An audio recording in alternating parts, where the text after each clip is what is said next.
Okay, so welcome back to another video. So here today we have a contest math problem from the 1995 CMO, otherwise known as the Canadian Mathematical Olympiad. And this is question 1 of that exam, and it says the following. So we let f of x equals 9 to the power x divided by 9 to the power x plus 3, and we want to evaluate this following sum. The function of f of 1 over 1996 plus f of 2 divided by 1996. And this is a partial sum all the way goes up to an ending with f of 1995 over 1996. So this is actually a trick that you see in a lot of contest problems. You see is that if you were given a function, you will want to suppose that you substitute for some other variable and plug that in and work its way around it so that you can actually come to some functional equation relationship so that you can actually do the substitution. And that's actually the main point of this video and pretty much the premise on how to use this trick. So there's really nothing more I want to say because everything is just straightforward there. Again, the whole trick to evaluate this sum is to utilize the given function, substitute that with some different variable. In this case, it's going to be a little bit different. It's not really a different variable, but you'll see in a sec what I mean. Utilize that, then in another way that with the sum that we're given, we can actually create a different sum that will still preserve the equality, and then it will be much easier to evaluate from there. So let's actually just jump in. So suppose that if we're given f of x, let's substitute x for a different input. So let's say we have f of 1 subtract x.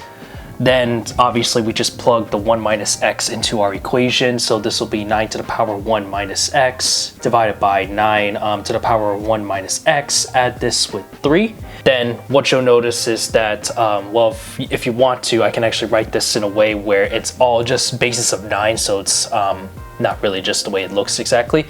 So in other words, you can write this as 9 and then times 9 to the negative x. Then over here it's just the same thing, 9 times 9 to the negative x. Add this with 3. And then what I'm going to do is I'm actually going to multiply and divide a 9 to the power x. And so this will help because now if by doing so, you can actually cancel out both the 9 to the negative x from both the top and bottom using the rules of exponents. So if we do that, then let's see, I'll put 9x and then divided by 9x, multiply with 9, 1 minus x. I'm just using the same thing. I know I could have used this, but just for the sake of it, 1 minus x, and then add this with 3.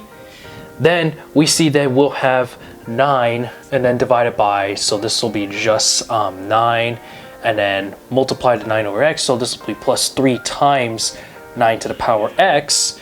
And so therefore, next thing I'm going to do is if I want to simplify this a little further, let's actually multiply and divide a 1 over 3 to both the top and bottom. And so we'll have 3 divided by 9 to the power x, and then add this with 3. And so that's good that we established the relationship that f of 1 minus x is equal to 3 to the divided by 9 to the power x plus 3. And so now let's actually, we're going to take the sum of both f of x and f of 1 minus x. So let's actually perform that arithmetic. So what we notice is that f of x plus 1 minus x, so I'm going to put this over here, add this with f of 1 subtract x. Then simply we just plug in 9x divided by 9x plus 3.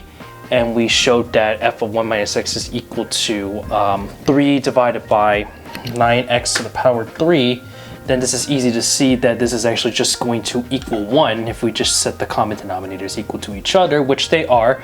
Then just add the sums, and so therefore it's just equal to 1. Okay, so this is actually very handy tool to use whenever we need to evaluate this sum. Okay, so now that that's established, now let's actually calculate the sum that we want to achieve. So in other words, f of 1996 all the way up to f of 1995 divided by 1996.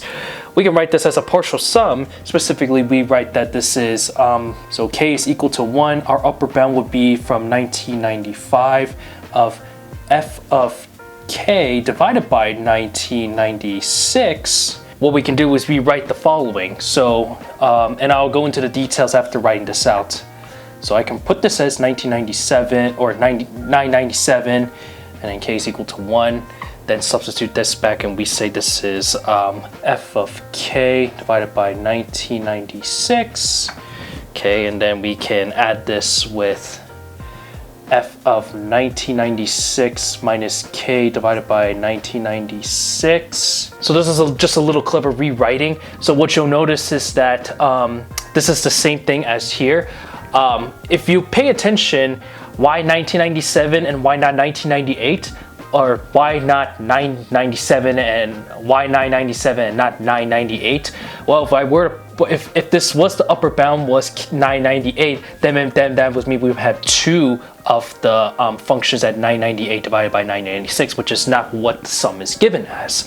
So we notice that 997, if we put this in the way we evaluate the sum and expand it, you'll notice is that from the end term and then from the beginning term, it actually just shrinks and closes together, leading that 1998 term that we need to evaluate. So that means we have to put the 1998 term on the side.